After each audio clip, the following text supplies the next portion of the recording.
Hey guys, my name is Austin and this is Austin Makes Stuff. Make sure you give the video a like, share it with a woodworking buddy, and while you're here, please consider subscribing to my channel. We're making a jig for our circular saw so that it can be used as a track saw. There are several ways this jig would be helpful, but the most obvious is for it to help break down sheet goods. I'll give a good example at the end of this video on how to use it.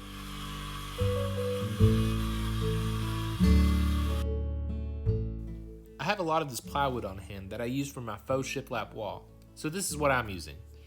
If you were building this from scratch, you could get some thin 5mm plywood from the store. It is rough on one side, which is actually perfect because it will help grip the workpiece while we saw. If you are building your own, you could consider adding sandpaper to the underside of yours. Unfortunately, the top side is also rough, so I'm going to hit it with some sandpaper and get it nice and smooth later on. What we first need to do is make sure that this piece of plywood is wide enough to account for both sides of the circular saw base. It is, and as you can see here, we have about this much room to play with. Now a lot of these jigs that I see use only one side of the circular saw as reference, but we're going to take it a step further. I want to be able to make a cut in both directions using either side of the circular saw base.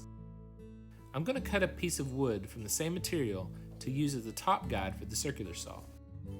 If you don't have a table saw, get the straightest piece of 1x2 that you can find from the big box store. And I'm not talking about the cheap stuff near the studs, I'm talking about the good stuff, near the specialty woods and the trim. The width of this piece just needs to fall within the measurement that we made earlier.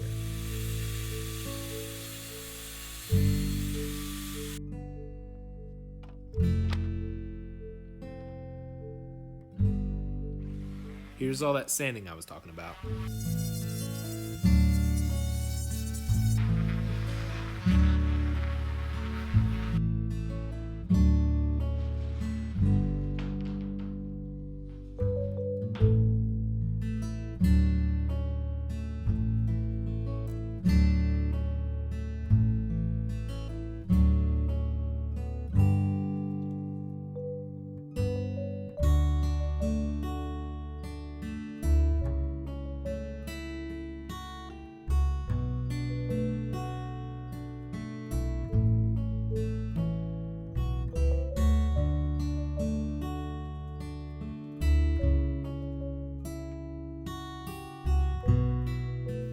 Now the great part about this build is that you don't have to be very precise as long as the top board that you cut is straight.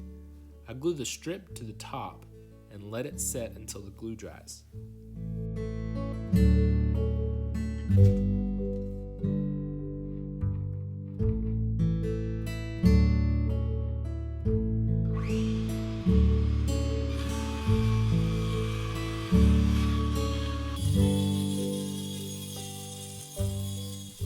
At this point, we're going to make two cuts, one using the wider side of our plate and the other using the smaller side of our plate.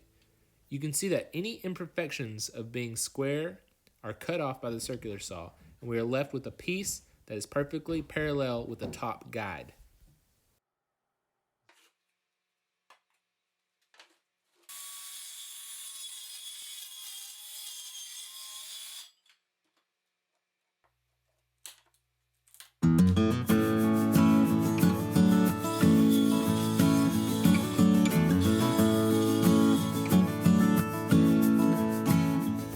I thought I'd spruce mine up a little bit with some spray paint.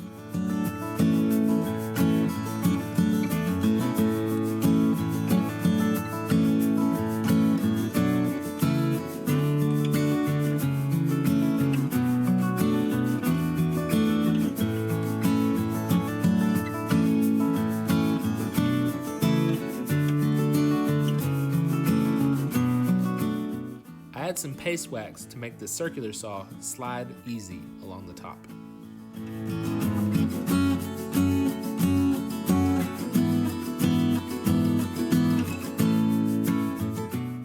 Now here's an example of a good use.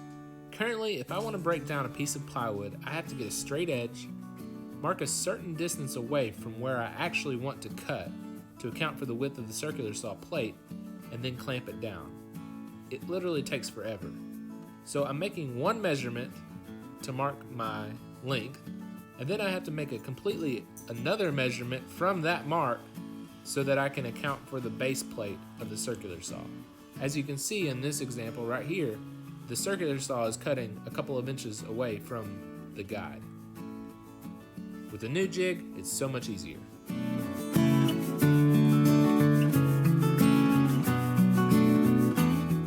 This new jig will help us make the cuts exactly where we want with very little setup.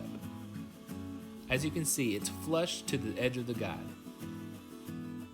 It's such a simple solution that for some reason I've been putting off for a long time. And I'm here to tell you to get out there and build it. Don't put it off any longer. It will save you so much time. Thank you guys for watching Austin Makes Stuff. If you like this video, make sure you subscribe to my channel, give it a like, and again, share with a friend. See you next time.